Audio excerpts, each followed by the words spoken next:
Evening, everybody. Welcome to this YouTube channel. The main purpose of this channel is to talk about promoting good health and prevention of disease. Um, most times we commit to our daily practices and eating habits lightly because we do not understand how the human body functions. So, as a practicing obstetrician gynecologist, I wanted to throw light into the functional systems of the human body um, and explain ways and means as to how we can help promote good health and prevent disease. Unfortunately, healthcare system these days has shifted the focus towards management of diseases rather than prevention of onset of disease. So today's topic is about hypertension, commonly known as high blood pressure. In order to understand why high blood pressure is a problem, I thought I'll explain in a few sentences as to how the human body normally functions.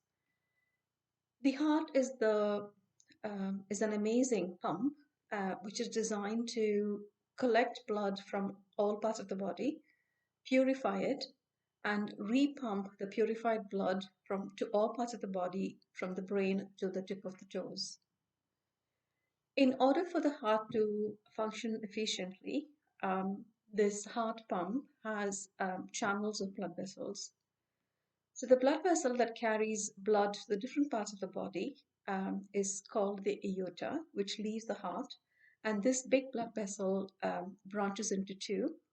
These branch into two each, and bifurcations keep happening till all the areas of the body are reached by channels.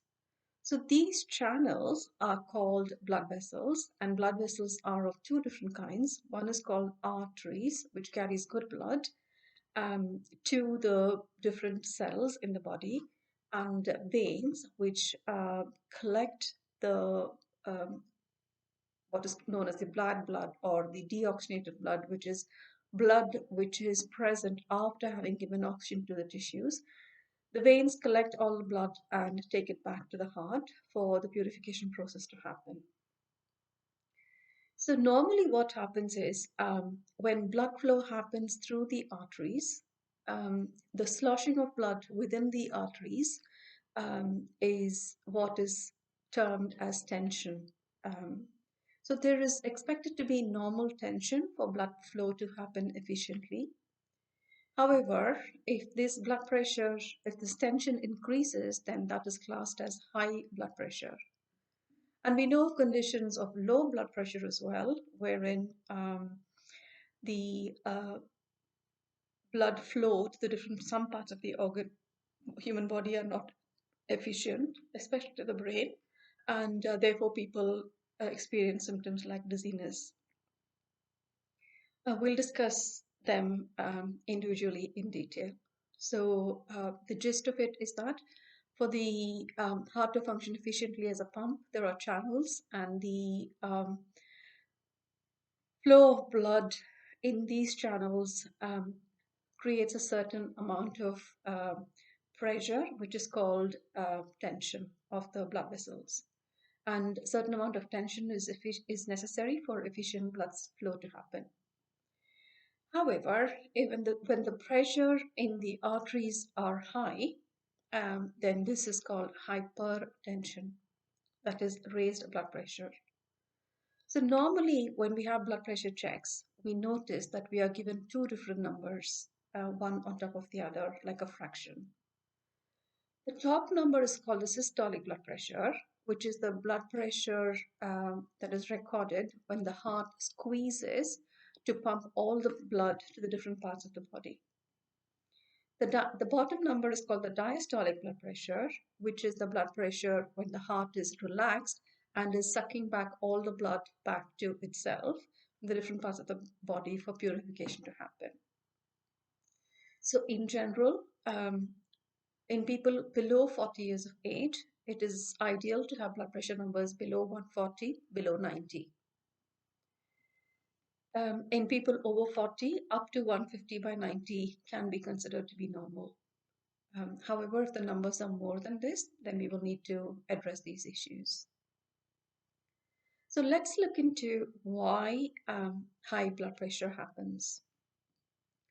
So as we discussed, these channels of blood vessels carry blood to the different parts of the body. And the pliability, the softness with which these channels are, is important. And this makes the function of the heart easy. But with the different things that we abuse the body with, then the pliable, soft tubes which carry the blood become more stiff. So if you can compare normal blood vessels to be like that of a hose pipe that is used for gardening, the rigid blood vessels are like that of a drinking straw. So you can imagine the stiffness. So the heart has to work harder to push blood through stiff blood vessels, and therefore the heart develops problems as well. So why does this stiffness of the blood vessels happen? It is because commonly it is because of deposits of bad cholesterol, which is otherwise called low density lipoproteins, on the inner side of the tubes that carry blood. So these are called atherosclerotic plaques, and they keep building on the inner side. This is similar to the salt deposits that we see in the kitchen and bathroom taps at home. So you can, over a period of time, with the buildup of salt, you can see that the flow of water is compromised. Exactly the same thing happens to the blood vessels as well. This causes narrowing of the channel carrying blood. In addition, it compromises the plastic, the soft, elastic, pliable nature of the blood vessels. So rather than being elastic, they become more plastic in that they become more rigid. Um, so therefore, blood pressure problems develop. So why is it important to keep blood pressure under control or in the set number range?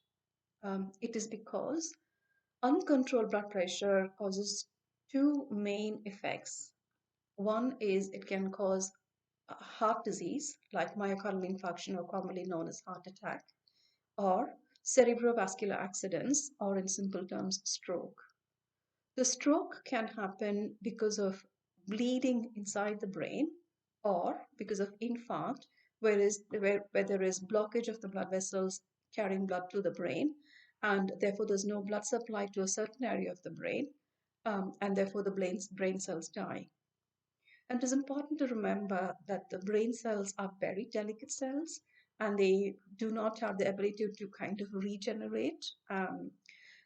So therefore, it is important to keep the blood pressure numbers under control to minimize these two complications.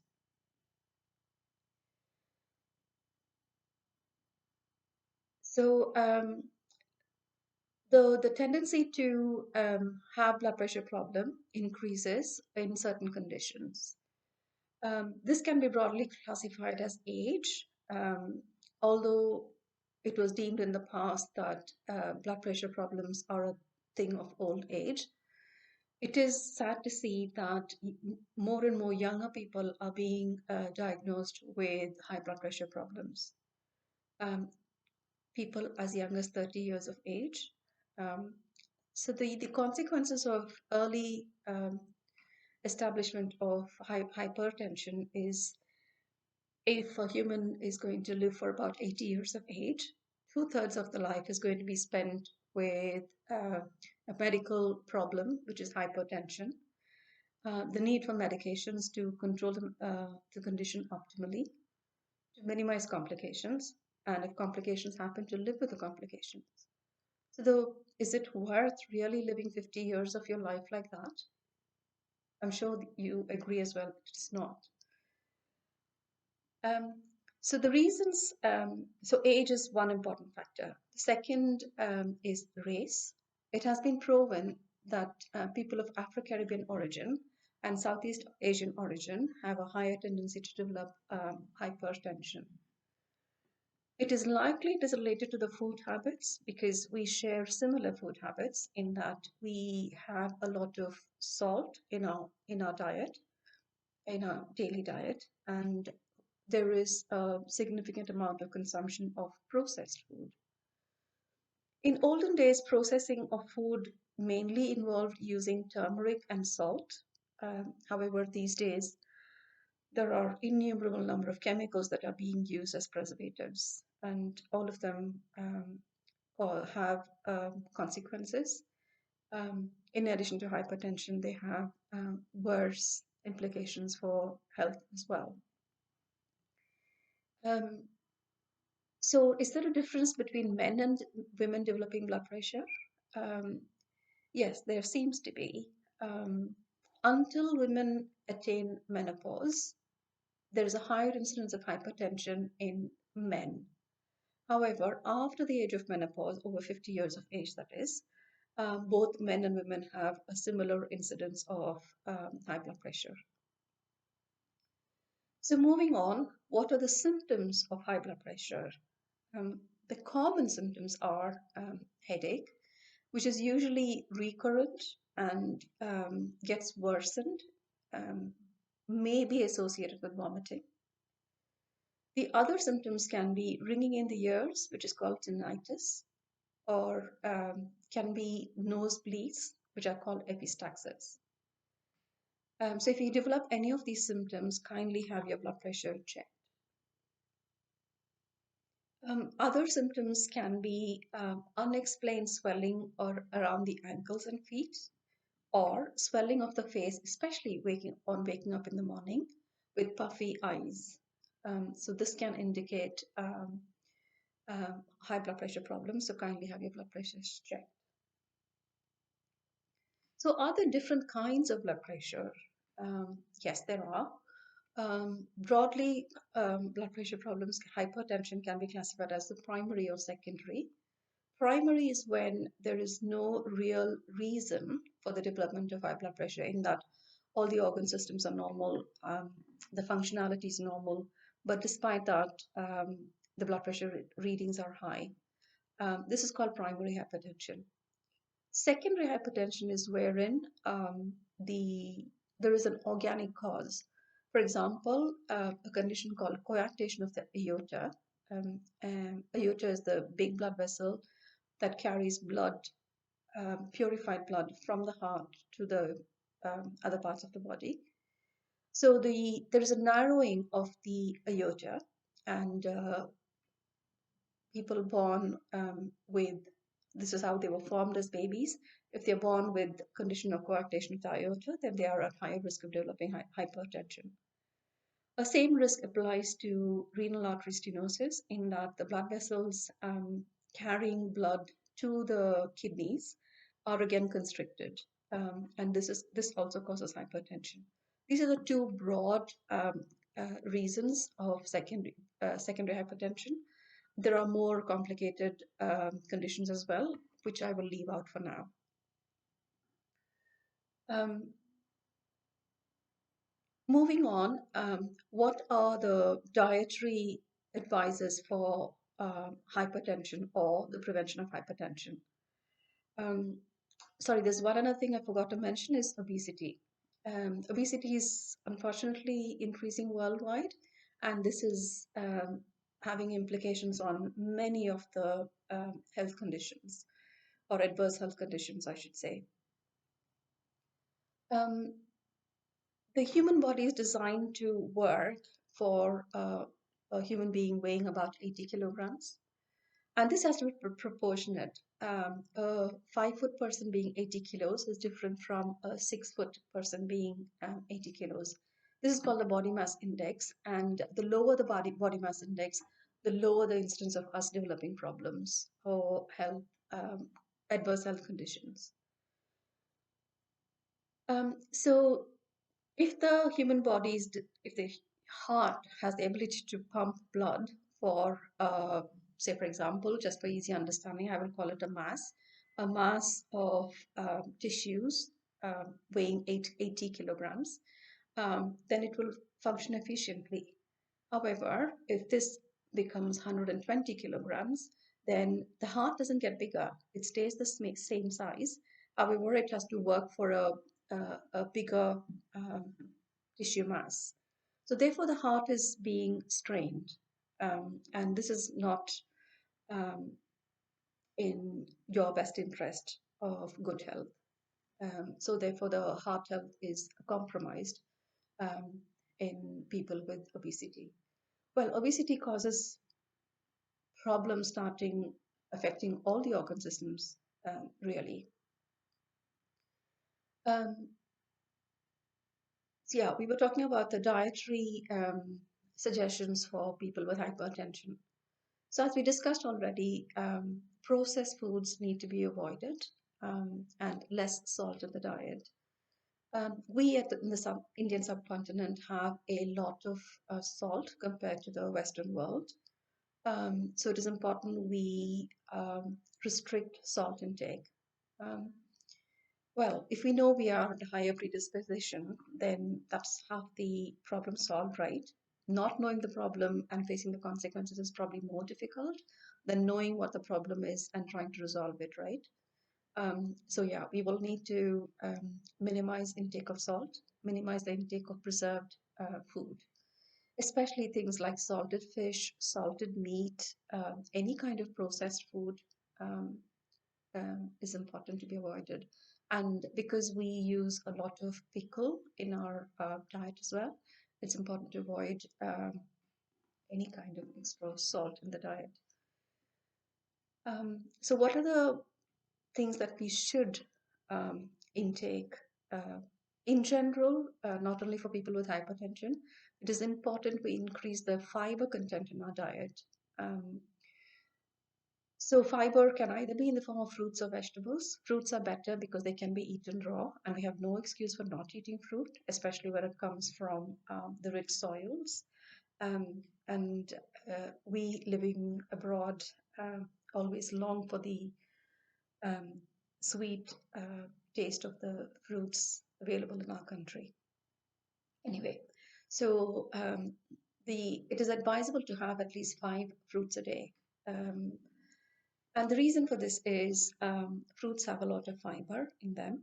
And as we know, as we discussed already, the inner walls of the blood vessels have blocks of um, the bad cholesterol, LDL, and the fiber in the food helps to wash it off from the inner walls of the blood vessels. However, the fibers are efficient in working only to a certain point, not to the point that it is nearly blocking the blood vessel. Um, and one of the additional benefit of having fruits is that, uh, yeah, you can have it on the go. So always have fruits in your bag wherever you are, office or at home. Always have fruits with you. Fruits and a bottle of water can tide us um, anywhere. So So that is a broad discussion about hypertension. Um, I intend to discuss a health condition every week. Um, so thank you for your time in watching this channel. Best wishes. Namaskar.